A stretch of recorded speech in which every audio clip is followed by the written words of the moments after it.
사람들은 살면서 여러 차례 기회를 얻게 됩니다. 만약에 살면서 우리가 기회를 잘 잡으면 그러면 성공하게 됩니다. 근데 어리석은 사람들은 이 기회를 잡질 못합니다. 기회가 막 앞을 지나가는데 주변에 기회가 있는데 이게 기회인지 이게 유혹인지 이런 걸 잘 분간을 못해서 결국은 기회를 다 놓쳐서 실패하고 낙심하고 좌절하는 경우가 얼마나 많이 있나요? 사람들이 지혜가 있게 되면은 그 지혜로 기회를 포착하고 그래서 성공의 가도를 갈 수 있지만 기회를 놓친 자 다시 되돌아올 방법이 없습니다. 간혹가다 기회를 놓쳤는데 또다시 기회가 올 수 있죠. 그런데 한두 번 기회를 놓친 사람이 만약에 세네 번째 계속해서 기회를 놓치게 되면 그에게는 영원히 기회가 오지 않을 수 있습니다. 그래서 기회는 사람을 바꾸고 사람을 변화시키고 사람을 성공하게 만들 수 있는 굉장히 좋은 계기가 될 수 있습니다. 여러분도 사시다가 많은 기회를 만나보셨죠? 그때마다 어떠셨나요? 이제 며칠 있으면 대통령 선거가 있게 됩니다. 나라와 민족이 굉장히 위험한 때에 어려운 때에 지금 봉착해 있습니다. 이럴 때 나라가 바뀌고 한층 더 성숙해질 수 있는 그런 기회가 왔는데 만약에 이런 기회를 잘못 잡으면 그러면 국가와 민족의 운명이 얼마나 위태로워지나요? 국가와 민족뿐만 아니라 한 개인의 삶도 그렇습니다. 직장 다니는 사람이 직장에서 행해지는 많은 일들을 놓고 그거를 기회를 잘해서 열심히 해서 그래서 기회를 잘 선용해 가지고 어떤 업적을 남긴다고 한다면 본인에게는 물론이거니와 소속되어 있는 회사에게도 얼마나 커다란 이득을 가져다 주나요?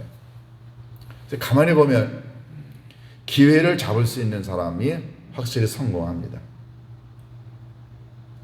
기회는 여러분과 제 앞에 지금도 놓여 있죠. 오늘 우리가 본 이 찬양 영상 제목이 다시입니다. 제가 이 찬양을 선택한 이유가 있습니다.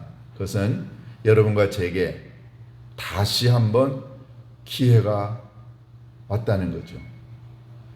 우리는 매번 하나님의 은혜 가운데 또 다른 기회를 다시 한 번 더 맞고 있습니다. 어떤 때는요, 여러분과 제가 경험하는 그 기회가 마지막일 수도 있습니다. 만약에 여러분과 제게 온 이 기회가 진짜 마지막이다라고 하는 심각한 생각을 갖게 되면 우리는 그 기회를 놓치지 않습니다. 그런데 많은 사람들이 이렇게 생각합니다. 한 번 더 기회가 오겠지. 한 번 더 기회가 올 거야. 그래서 사실은 그 기회를 잡지 않습니다.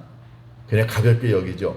결국 어느 날 갑자기 그에게는 더 이상의 기회가 오지 않게 되면 그의 인생은 뭔가요?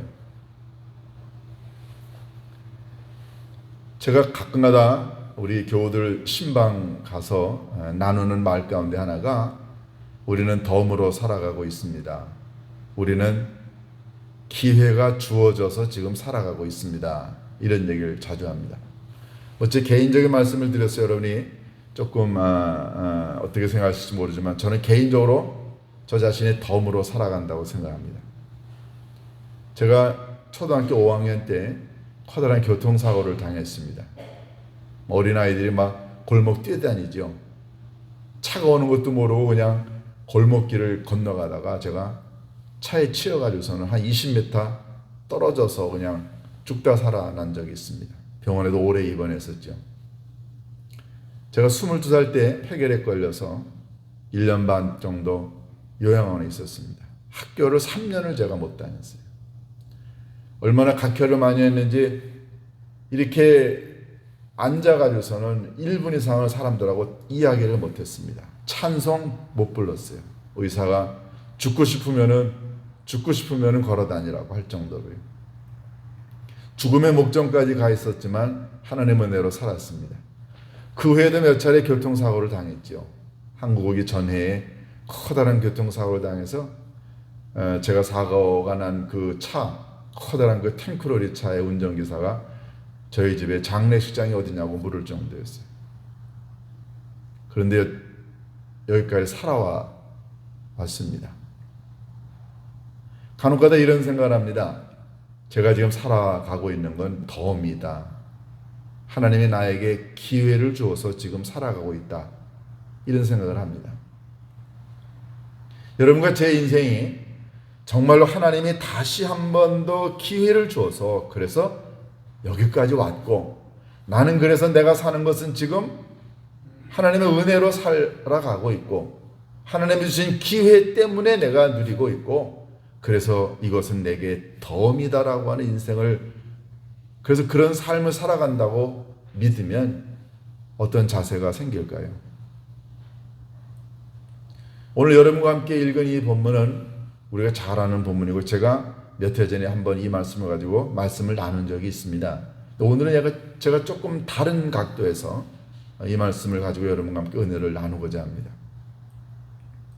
예수님께서 이 앞절에서 회개가 얼마나 중요한가, 그것에 대한 강조를 하시고 난 다음에 그걸 조금 더 사람들이 이해하기 쉽게 하시려고 오늘 이 비유를 사용하셨습니다. 그러니까 이 비유의 목적은 지난 주일에 읽었던 말씀, 즉 회개의 열매를 맺어야 된다, 그것이 얼마나 중요한 것인가를 설명하시기 위하여 예수님이 하신 비유의 내용입니다. 그러니까 오늘 이 비유의 이야기의 초점은 열매를 맺어야 한다는 거죠. 어떤 열매일까요? 그것은 바로 회개라고 하는 열매를 맺어야 된다. 이것이 오늘 이 비유의 초점입니다. 오늘 이 비유의 내용은 이렇습니다. 어느 포도원 주인이 포도원에다가 무화과 나무를 심었습니다. 근데 이 포도원 주인이 무화과 나무를 심었을 때에는 보통 일반적으로 유대 사회에서 한 3년이나 4년 된 나무를 갖다가 심습니다. 그러고 난 다음에 3, 4년을 더 기다립니다. 그러면 합계 한 6년이나 7년 정도 되면은 무화과 나무가 이제 열매를 맺습니다.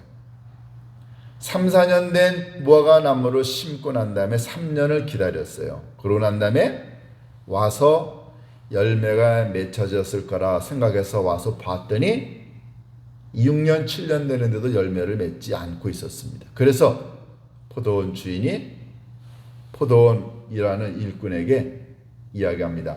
이 나무 베버려라. 아니, 열매도 맺지 못하면서 왜 자리만 차지하고 있느냐? 왜 땅만 버리느냐? 나무를 베어버리라. 그러니까 포도원 농부가 주인에게 이야기합니다. 주인님, 한 해만 더 기다려주세요.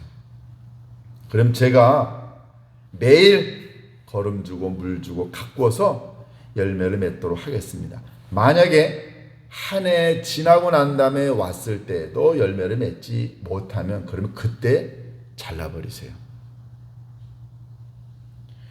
오늘 이게 이 이야기의 전부입니다.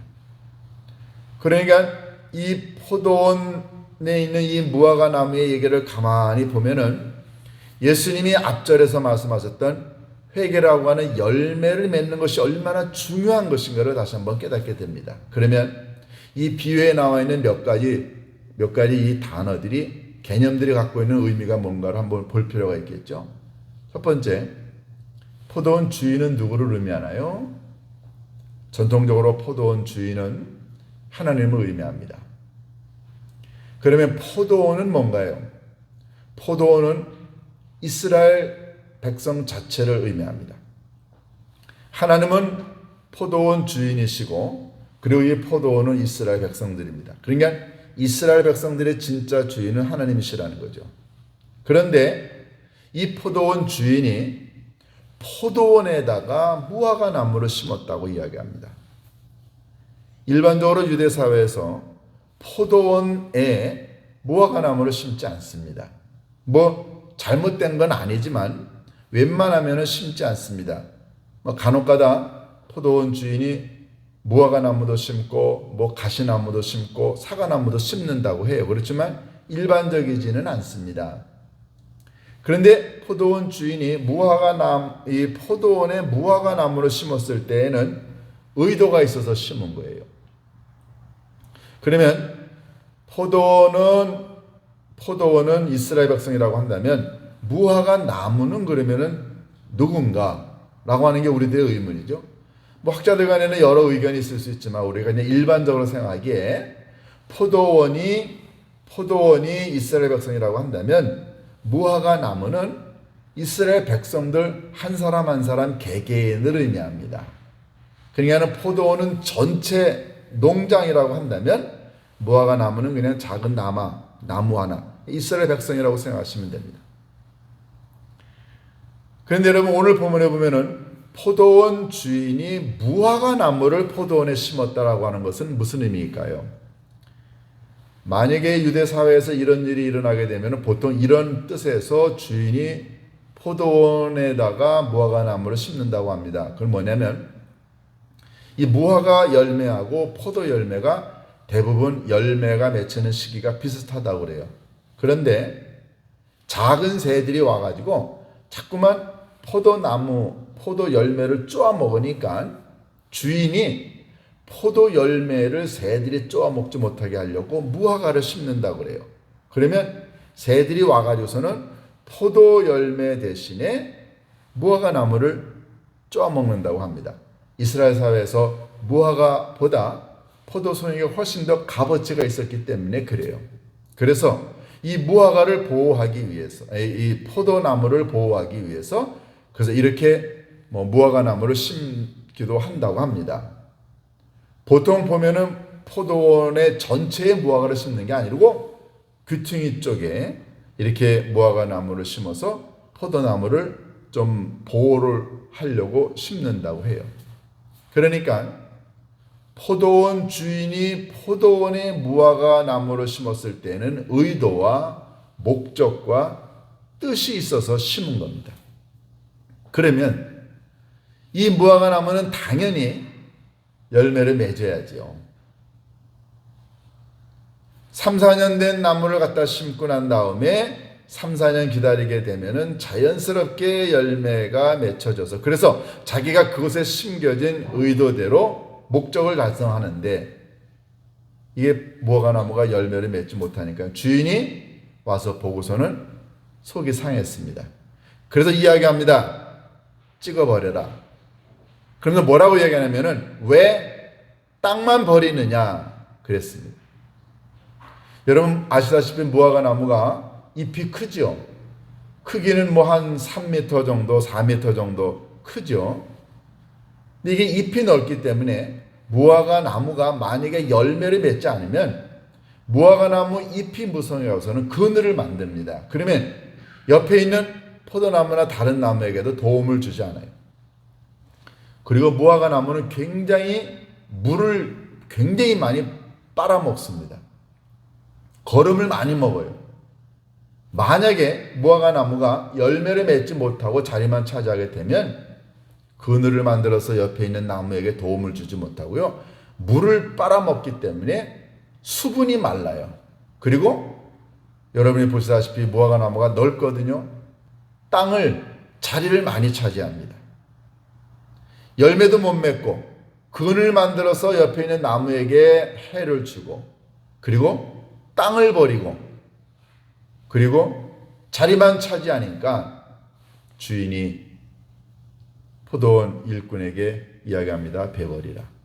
그랬더니 포도원 일꾼이 나와서 이야기합니다. 주인님 한 해만 더 참아주소서. 그럼 여기에 나와 있는 이 포도원 일꾼은 누구를 의미할까요? 그것은 바로 예수님을 의미합니다. 하나님께서 포도원 이스라엘 백성들을 보시고 그들이 잘 자라기를 원하셨어요. 그리고 특별히 이스라엘의 몇몇 사람들, 뭐 일반인들도 될 수 있고 아니면은 종교 지도자들도 될 수 있죠. 어떤 학자들은 여기에 나와 있는 이 무화과 나무가 이스라엘의 종교 지도자였을 거라고 봅니다. 사람들을 세우셨어요. 너 역할을 다해라. 너 사명을 다해라. 내가 심겨진 목적이 있다. 그걸 다 해라. 그런데 이 무화과 나무가 제 역할을 감당하지 못하니까 하나님께서 심판을 하신 겁니다. 다 잘라버려라. 그때 포도원의 일꾼이 나타나서 이야기합니다. 주인님, 한 해만 더 참아주세요. 예수님이 이 땅에 여러분과 저에게 다가오셔서 우리에게 끊임없이 잘 자라야 돼, 열매를 맺어야 돼 라고 이야기하지만 때때로 우리가 열매를 맺지 못해서 아버지 하나님으로부터 때때로 심판을 받을 수도 있겠죠. 그때 예수님이 나타나서 이야기하십니다. 아버지 하나님, 한 해만 참아주세요. 그러면서 포도원 지기가 주인에게 이야기합니다. 제가 한 해 동안 더 거름을 주고 물을 주고 잘 가꾸겠습니다. 그러고 난 다음에 1년 후에 이 나무가 열매를 맺지 못하면 그때 찍어버리세요. 여러분, 이 본문을 가만히 읽어보면은 우리가 몇 가지 중요한 내용을 깨닫게 됩니다. 먼저요,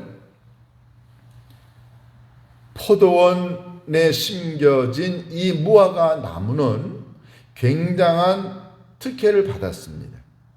보통 주인이 포도원에다가 이 나무를 심지 않는데 이 무화과 나무를 심게 되면 특별한 목적을 가지고 심은 거예요. 여러분과 제가 높은 예심교라고 하는 교회든 아니면 여러분이 다니던 직장이든 학교든 어디든 간에 관계없습니다.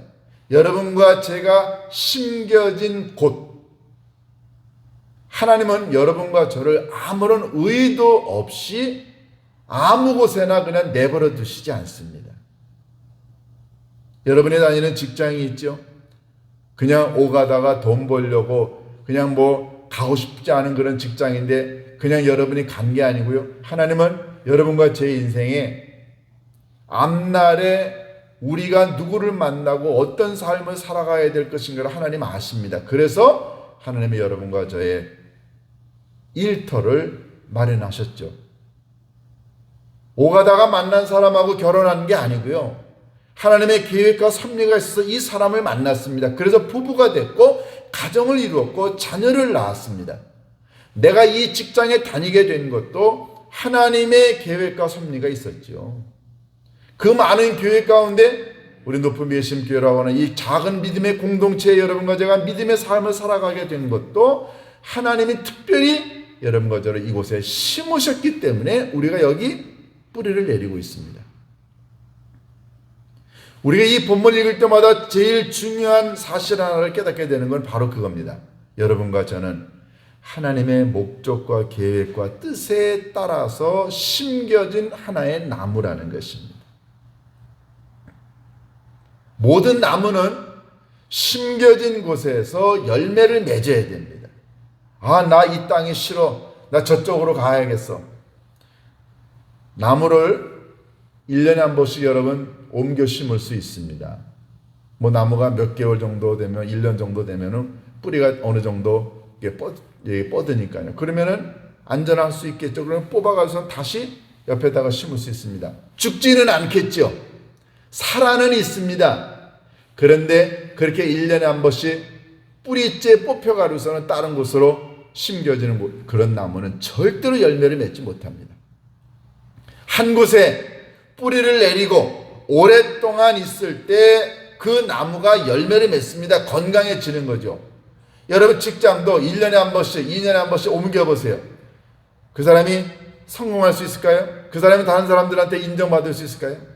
여러분이 어느 회사를 다니다가 이직을 하게 되면 그 경력을 씁니다. 그런데 여러분을 심사하는 사람이 가만히 보니까 이 지원자가 1년에 한 번씩 2년에 한 번씩 회사를 옮겼어요. 그러면 묻습니다. 왜 이렇게 직장을 자주 옮겼나요? 묻는 이유가 있습니다. 이 사람 우리 직장에 와서 다니다가도 1년 있다가 2년 있다가 또 옮기겠네? 우리 사람이 안 될 수 있겠네? 얼마든지 사람들이 얘기하죠. 그렇지만 한 직장에서 5년 10년 이상 있어 보세요. 진득하구나. 회사를 위해 희생하는구나. 여러분, 나무란 살아있는 생명체입니다. 그렇기 때문에 뿌리를 내려야 되죠. 뿌리가 잘 내려지게 되면 열매 맺습니다. 여러분, 믿음의 삶이라는 게 바로 이런 거예요. 하나님이 여러분과 저를 가정이든 직장이든 학교든 교회든 어느 곳에 의도와 목적을 가지고 우리를 심으셨다는 겁니다. 그렇기 때문에 여러분과 제가 그 의도와 목적에 따라서 이 땅에서 열매를 맺으면 우리는 사명을 다하는 거예요. 우리가 회사에서 사람을 뽑을 때요, 그 사람을 뽑아서 어떤 자리에 놓습니다. 그러면 그 사람이 그 자리에 지위를 갖고 있게 되면, 그러면 그곳에서 열매를 맺어야 됩니다. 그런데 자리는 차지하고 있는데, 지위는 갖고 있는데, 봉급은 받는데 도대체가 열매가 없다고 한다면 누가 좋아하겠어요? 우리는 이 본문을 읽으면서 무화과 나무가 심겨진 의도가 있고, 그리고 주인이 심은 목적이 있다고 한다면 반드시 무화과 나무는 열매를 맺어야 된다는 것. 여러분과 제가 어느 곳에 있든지 간에 그곳은 하나님이 의도하시고 계획하신 바에 따라 우리는 심겨진 하나의 나무이기 때문에 우리는 반드시 그곳에서 꽃을 피우고 열매를 맺어야 된다. 이게 첫 번째 여러분과 제가 듣고자 하는 하나님의 말씀입니다. 그래서 심겨진 곳에서 꽃을 피워야 합니다. 내가 저쪽으로 가면 더 잘 될 것 같은데 그렇지 않습니다. 있는 곳에서 꽃을 피우고 열매를 맺는 인생, 아버지 하나님이 아름답게 보시는 나무지요. 자, 두 번째, 오늘 이 본문 읽으면 가만히 보면 3년을 기다리셨다고 했어요. 자, 여러분과 제가 신앙생활 하는 동안에 하나님이 계속해서 우리에게 다가오십니다. 여러분, 이 주인이 3년 동안 기다렸다는 말은 3년 동안 한 번도 안 왔다는 뜻이 아니죠. 1년에 한 번씩 와봤어요. 오, 많이 컸네. 이제 좀 열매 맺겠네. 그 다음에도 와보고요. 여러분과 제가 신앙생활하는 이 매 순간은 하나님이 여러분과 저를 지금 지켜보고 계시는 거예요. 지금 기다리시고 계십니다. 여러분과 제가 기도를 조금 더 잘하고, 우리가 조금 더 주님께 가까이 가고, 전에는 이해하지 못했던 하나님의 말씀을 읽을 때마다 이해가 되고, 하나님은 계속해서 기다리시고 계세요. 3년이라고 하는 기간을 하나님이 지금 보살피시고 계십니다. 여러분과 저의 지금의 이 기간은 하나님이 우리를 지금 기다리시고 계시는 거예요. 우리가 아이들을 기를 때요, 아이들이 어리기 때문에 실수합니다. 잘못을 저지르죠. 그런데 그때마다 부모가 회초리를 들고 때리고 욕하고 비난하고 기회를 주지 않는다고 한다면 아이들 잘하지 않습니다. 성숙해지지 않습니다. 남편과 아내가 부부생활 하다가 서로 실수할 수 있죠. 그렇지만 실수할 때마다 아내와 남편이 각자에 대하여 칼을 들고 화살을 쏘고 비난을 한다고 한다면 어느 누구도 그 결혼생활 오래 지속 못합니다. 우리는 지금 성숙해 가고 있는 과정이 있죠. 어느 사람이 완벽한가요? 오늘 본문에 보면은 주인이 심고 난 다음에 3년을 기다렸다라고 하는 말은, 주인은 기다려야, 인내심을 갖고 기회를 줘야 언젠가 이 나무가 잘 자라서 열매를 맺을 수 있다는 걸 알고 있다는 뜻입니다. 여러분과 제가 지금 살아있는 건 하나님이 여러분과 저에게 참고 기다리시고 인내하시고 계시기 때문에 그렇습니다. 그렇기 때문에 우리는 살면서요, 자녀를 기르건 아니면은 나 자신이건 아니면 부부관계건 아니면은 어떤 사업인 간에 관계없이 기다릴 줄 알고 인내할 줄 알고 물을 줄 줄 아는, 수고의 땀을 흘릴 줄 아는 그런 마음의 자세가 필요하죠. 아이들은 사랑을 먹고 자랍니다. 아이들은 부모의 관심이라고 하는 걸음을 먹고 자라죠. 부부간에도 그렇지 않나요? 신뢰하고 믿어주고 끝까지 이해해주는 이런 영양분을 먹고 부부가 아름답게 성장하지 않나요? 아니, 학교에서 공부하는 아이들도 그렇지 않나요? 학교 학습 능력이 떨어져. 선생님이 지속적으로 보살피고 관심을 갖고 위로해주고 격려해주면 그 아이가 조금씩 학습에 진보가 있죠. 한 번은 제 아내가 이런 얘기를 한 적이 있어요. 영어가 참 어렵다. 그러면서 하는 말이, 난 참 영어 배우는데 어려운데 그게 내가 트라우마가 하나 있다. 그러면서 하는 말이, 중학교 다닐 때 영어 공부를 하는데 영어가 어려워가서는 시험을 잘 못 봤는데 그때 영어 선생님이 혼을 냈대요. 그 영어 선생님한테 어렸을 적에 중학교 때 혼난 그때의 그 기억, 그 선생님한테 혼난 그때의 아픈 마음이 이 어린 여학생이 공부하는데 이게 트라우마로 남은 거예요. 근데 저는 그 반대였습니다. 제가 국어 시험을 볼 때마다 거의 100점을 맞았어요. 근데 제가 국어 시험을 왜 100점을 맞냐면 우리 국어 선생님이 저를 참 좋아하셨어요. 잘해. 그것도 어떻게 알았어? 항상 선생님이 칭찬해 주는 거예요. 그 말 한마디에 국어가 좋아요. 국어 선생님이 좋아요. 그러니까 자연스럽게 진보가 있게 되는 겁니다. 교육이라는 바로 그런 거죠. 그리고 관계라는 건 바로 그렇습니다. 하나님이 여러분과 저에게 지금 6년, 7년 기다리시고 계세요. 왜냐하면 언젠가 열매를 맺을 걸 기대하시니까.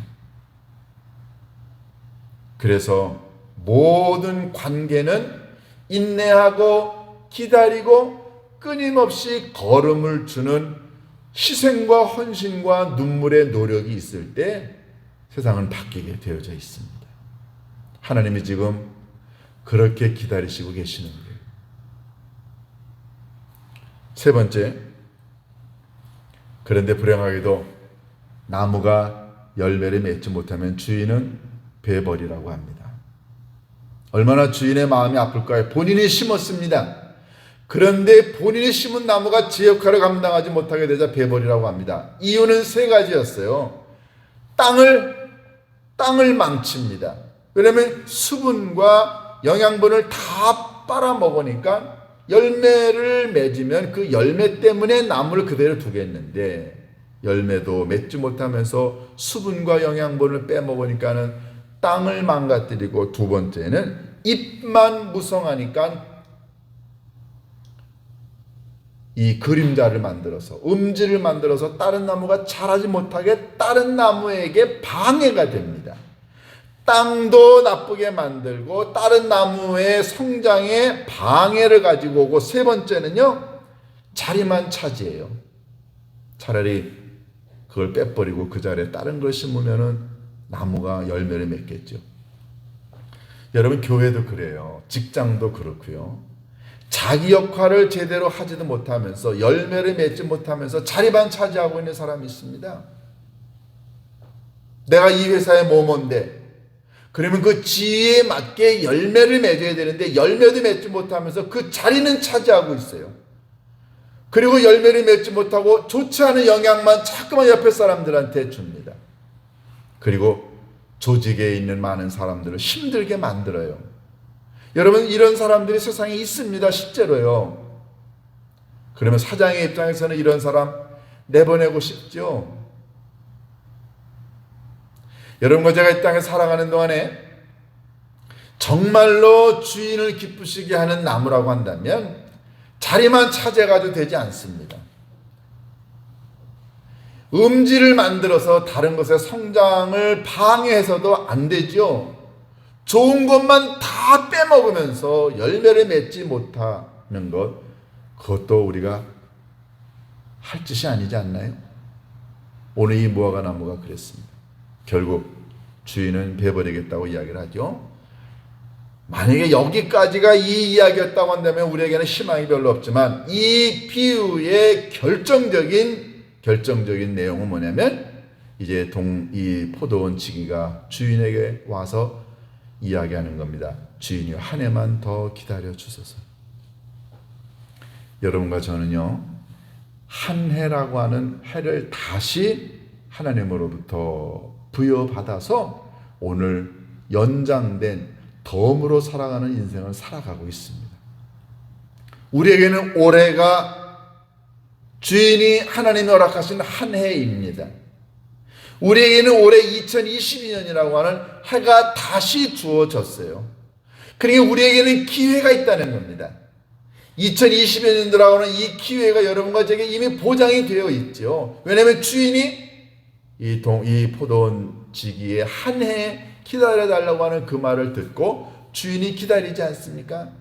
여러분과 제가 매일매일 살아가는 동안에 오늘이 아버지 하나님이 내게 부여해 주신 마지막 한 해라고 하는 인식을 갖고 살아가게 되면 우리 열매 맺는 데 관심을 갖게 됩니다. 사랑하지 못했던 사람 사랑하게 되고요. 왜냐하면 이게 내게는 마지막 기회라고 생각하기 때문에 그렇습니다. 늘 여러분과 제가 살아가면서 올해가 마지막일 수 있다, 내게 있는 마지막 기회일 수 있어 라고 열심을 다하면 열매 맺게 되어져 있습니다. 선생님이 아이들을 가르칠 때, 회사 사장이 직원들을 대할 때, 목회자가 여러분을 대할 때, 여러분들이 여러분들의 자녀를 대할 때, 정말 올해 내게 주어진 마지막 해다, 내가 한번 최선의 노력을 다해서 걸음도 주고 물도 주고 가꾸겠다 라고 하지 않습니까? 오늘 본문에 보면 이 포도원 지기가요, 주인에게 뭐라고 그럽니까? 제가 땅을 파고 걸음을 주고 물을 주고 내가 가꾸겠습니다. 하나님은 여러분과 저를 지금 가꾸고 계세요. 한 해 동안 설교를 통해, 기도를 통해, 기도회를 통해, 말씀을 통해, 성경을 쓰는 걸 통해, 뭘 통해서든지 간에 하나님은 여러분과 제게 지금 영혼의 영양분을, 물을 주고 계십니다. 올해가 마지막일 수 있어요. 이런 믿음을 갖고 그 해가 마지막이라고, 덤이라고, 마지막 주어진 기회라고 생각하고 살아가는 영혼은 100% 열매를 맺게 되어져 있습니다. 여러분과 저는 어떤 열매를 맺고 있나요? 아버지 하나님이 한 해 동안 심판을 유보하셨기 때문에 우리에게 한 해라고 하는 기회가 주어졌으니까 이 한 해라고 하는 이 마지막 기회를 헛하게 사용하지 않았으면 좋겠습니다.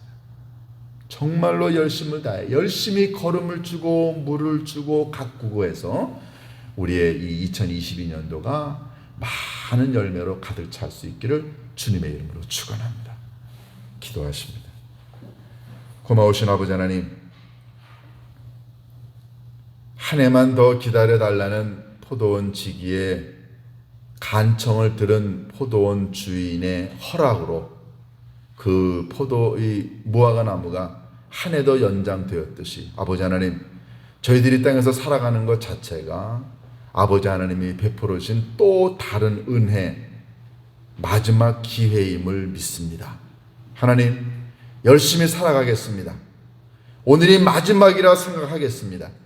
지금이 마지막 기회라고 깨닫고 물을 주고 가꾸고 걸음을 주고 해서 올 연말에는 많은 아름다운 열매로 아버지 하나님을 기쁘시게 하는 저희들이 되게 인도하여 주옵소서. 우리들의 자녀들에 대하여, 우리들의 학생들에 대하여, 우리들의 교우에 대하여, 우리들의 가족관계에 대하여, 우리들의 주변에 있는 모든 사람들에 대하여 참고 인내하고 기다려주고 위로하고 그들에게 사랑의 걸음을, 그들에게 위로의 걸음을 주어 그들이 많은 열매를 맺을 수 있도록, 그렇게 살아가는 저희들이 될 수 있도록 인도하여 주옵소서. 예수님의 이름으로 기도하옵나이다. 아멘.